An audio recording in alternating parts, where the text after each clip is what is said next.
నిన్న high court తీర్పుపై MLA Danam Nagender స్పందించారు. High court తీర్పును స్వాగతిస్తున్నామని చెప్పారు.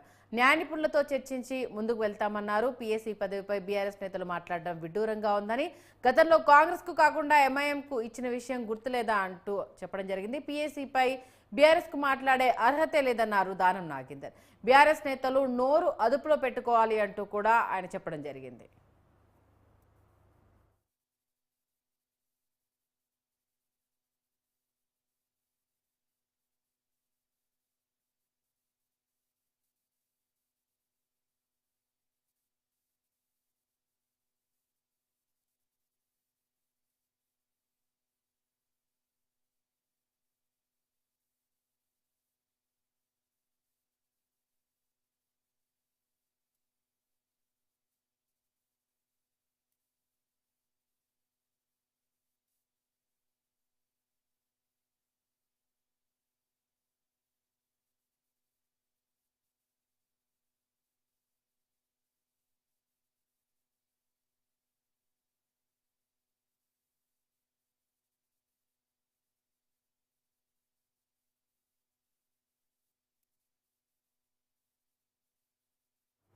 మొత్తానికి నిన్న హైకోర్టులో పార్టీ ఫిరాయించిన ఎమ్మెల్యేలకు సంబంధించి ఇచ్చిన తీర్పు నేపథ్యంలో హైకోర్టు ఏ తీర్పు అయితే ఇచ్చిందో ఆ తీర్పును స్వాగతిస్తున్నాం, న్యాయ నిపుణులతో చర్చిస్తాము, దీన్ని ఎలా ఎదుర్కొని ముందుకు వెళ్ళగలుగుతామనే అంశానికి సంబంధించి ఆలోచిస్తాము అని ఆయన చెప్పడం జరిగింది. దీంతో పాటు పీఎస్సీ పదవికి సంబంధించి ఇప్పటికే బీఆర్ఎస్ నేతలు గవర్నర్ను కలిసేందుకు అపాయింట్మెంట్ తీసుకున్నారు.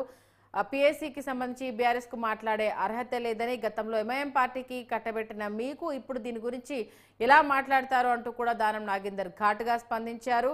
ఖచ్చితంగా ఈ అంశానికి సంబంధించి అయితే బీఆర్ఎస్ నేతలు నోరు అదుపులో పెట్టుకొని మాట్లాడితే బాగుంటుందంటూ కూడా ఆయన హితవు పలకడం జరిగింది.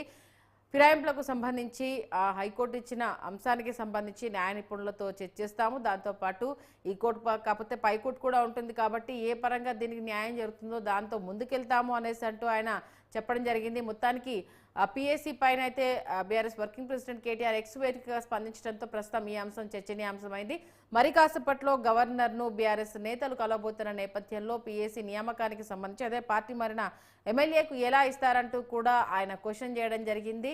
అయితే ఫిరాయింపులకు సంబంధించి కావచ్చు, పీఎస్సీకి సంబంధించి కావచ్చు, ఎట్టి పరిస్థితుల్లో బీఆర్ఎస్ నేతలకు మాట్లాడే అర్హతే లేదంటూ కూడా దానం నాగేందర్ ఘాటుగా స్పందించారు.